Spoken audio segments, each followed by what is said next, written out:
pressure. That's what this project was about. I wanted to deconstruct the pressure that I face day in, day out, as a student, as a woman, as a member of society, and paradoxically in doing that, I put more pressure on myself to complete this project to a standard that I was happy with in such a short space of time. I think that the modern day education system almost indoctrinates us into this capitalist lifestyle from such a horrifically young age. I think that it's scary that it's so normalised that I, as a 17-year-old, work from 8 a.m. till 9, 10, 11, sometimes 12 o'clock at night, and that no one questions that and no one finds that concerning, and that is the standard for me as a student studying for my A-levels. And I do it all in chase of grades that I'm hoping will give me some sort of sense of value as a human being. And I think that as students we all place so much of our own personal worth and value on these little letters on a piece of paper, which is what it is at the end of the day. And we think that they determine our whole lives. But equally, we all logically know that they don't, and we know that these grades are not the be-all and the end-all, but for some reason, the pressure that we're under makes it virtually impossible, not even virtually impossible, it makes it impossible for us to separate our self-worth from our grades. And it makes it impossible for us to give ourselves a break and to know that it is okay for us to be resting. And there's this pressure put onto us that we have to be productive 24 hours a day and have something to show for every millisecond of our lives. And if we're not doing something productive with our time, then we're told it's a waste. But people forget that we need to have a chance to rest too. And people say that as a student it is only a few years of your life, which is true, but we're at an age where we're setting the standard for the rest of our lives. And whether we're under pressure from teachers, parents, our friends, or really it's just the whole system, we're setting that standard that is how we will continue for the rest of our lives.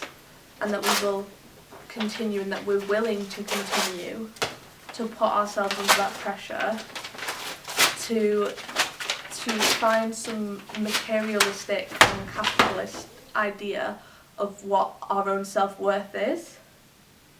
And it makes me angry that there's the expectation that I've been made to believe that that's normal. That students and young people especially have been almost brainwashed since we were children to think that that is normal.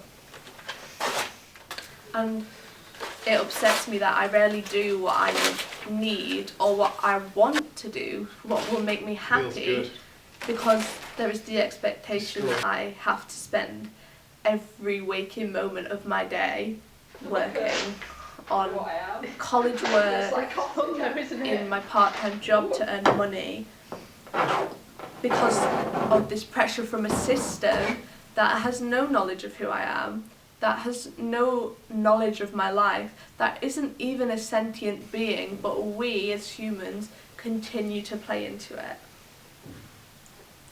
I feel a need to uphold these expectations, and this project was my way of looking into why. Why do I, as a woman, feel the need that I have to look a certain way, that I have to wear makeup or not wear makeup, and I call myself a feminist, and yet there are other women who say that I'm not because I choose to wear makeup, or because I choose to wear short dresses, or because my favourite colour is the colour pink. And I have this internalised need to conform with expectations, and so I'm facing pressure from within myself, and I think that as a woman you can never really win. That whatever you do, you will be criticised, and there is no escape from that. As a woman, and as a young woman, I am very rarely taken seriously, whether it be because of my age or because of my gender. And I am told that if I care too much about my appearance, then I don't have the brain capacity to care about the real world, to care about politics, to care about the environment, to be good at maths or English. All I care about is the shallow and vain concept of my appearance. Or if I don't take care of my appearance, if I don't wear makeup every day, then I'm told that I'm not a woman, that I'm unfeminine, and that I'm disgusting. And I know logically that it does not matter. It does not matter about what other people think of me, and it does not matter whether I wear makeup, whether I wear short dresses. What I choose to do with my appearance does not affect my own intelligence and my own self-worth. But living in a world where all these pressures that you face mean that you can never win, despite the logical understanding that it's not true, you still are faced with this constant, inescapable feeling that you are not good enough. I feel like I have this feeling like I'm constantly being watched, like I should never, like I can never be doing the right thing, like I'm being watched and I should act accordingly so. And so I think in society we find ourselves, but I know that I find myself asking myself, should I really watch another episode of that show? Should I really have that slice of cake? Should I really wear that dress that's short? I'll do my makeup in the mornings and I think, maybe I shouldn't wear pink eyeshadow today because, you know, I need people to take me seriously. And, you know, I wonder why my body, this one right here that is sat here talking to you now,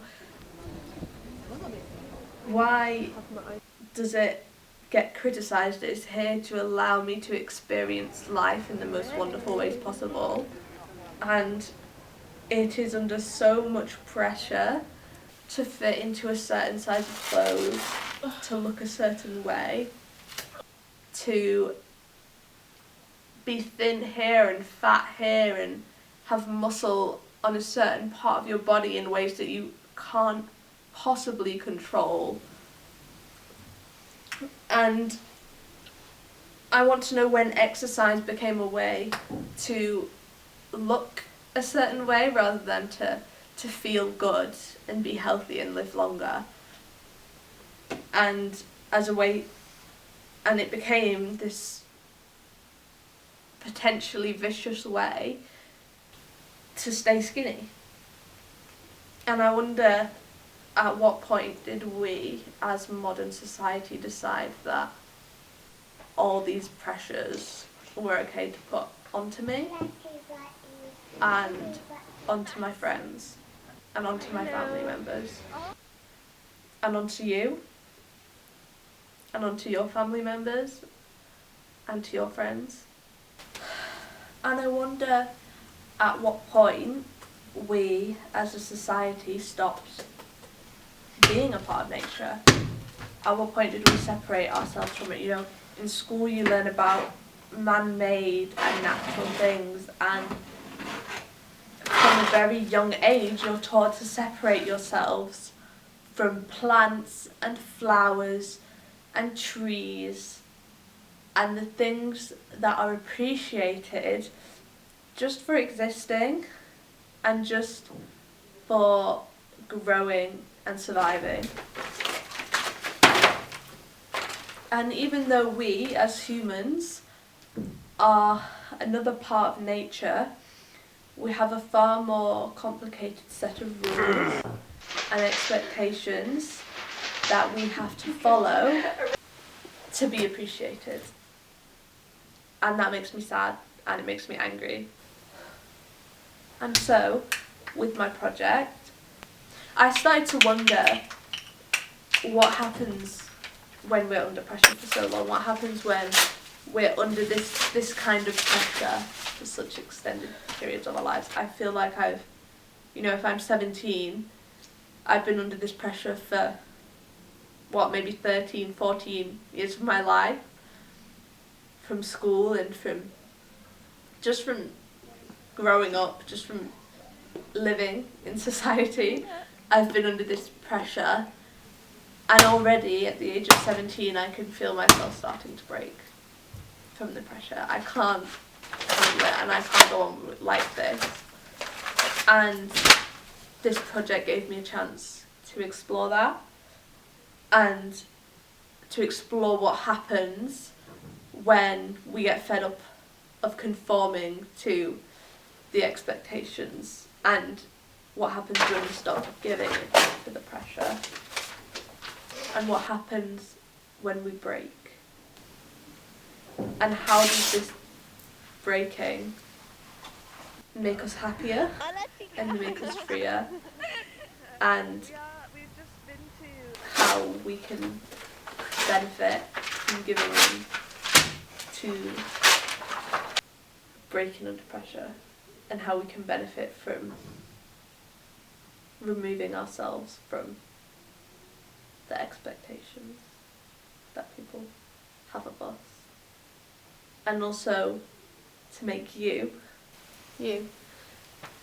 realise how much pressure you're under, and to realise that you don't have to give into it. Thank you and good night.